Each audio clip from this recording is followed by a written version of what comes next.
படித்து இந்த காலம் வீணாய் போய்விட்டது என்றுதான் பொருள். உங்களுக்கு ஒன்று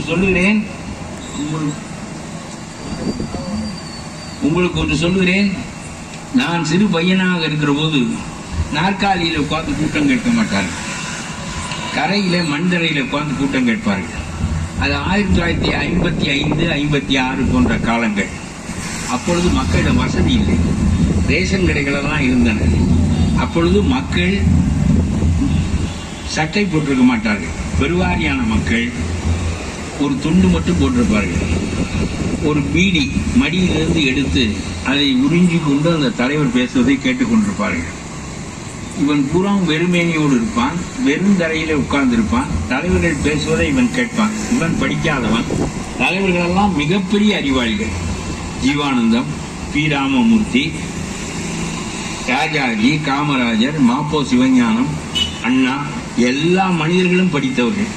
அவர்களெல்லாம் மேடையில் உட்கார்ந்து கொண்டு சர்வ உலக அரசியலையே பேசுவார்கள். இவன் வீடியை சுண்டி கொண்டு பாதி புரிந்தும் பாதி புரியாமலும் கேட்டுக்கொண்டிருப்பான். இப்படி மக்கள் எல்லாம் படிக்காதவர்களாக இருந்து தலைவர்கள் எல்லாம் படித்தவர்களாக இருந்தார்கள் அன்றைக்கு.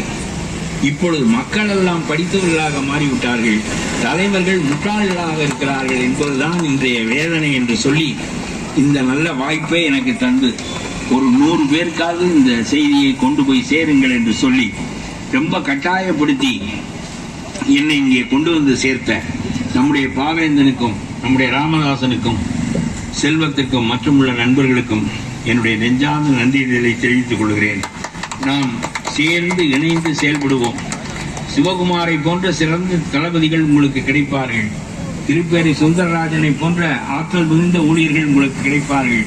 எல்லாருமாக சேர்ந்து கைதட்டுகின்ற போது இன்னும் கொஞ்சம் சத்தம் கூடுதலாக எழும் என்று சொல்லி, ஒரே சிந்தனை ஒரே போக்கு என்பதை பல்வேறு அமைப்புகளின் மூலமாக சிதறாமல் ஒரே அமைப்பு, ஒரே கொள்கை, ஒரே நிலைப்பாடு என்கின்ற அடிப்படையில் அதை பெரிய அளவுக்கு எடுத்துச் செல்வதற்கு நாம் முயல்வோம் என்று சொல்லி உங்களை வாருங்கள் வாருங்கள் என்று அழைத்து உங்களிடமிருந்து விடைபெறுகின்றேன். வணக்கம்.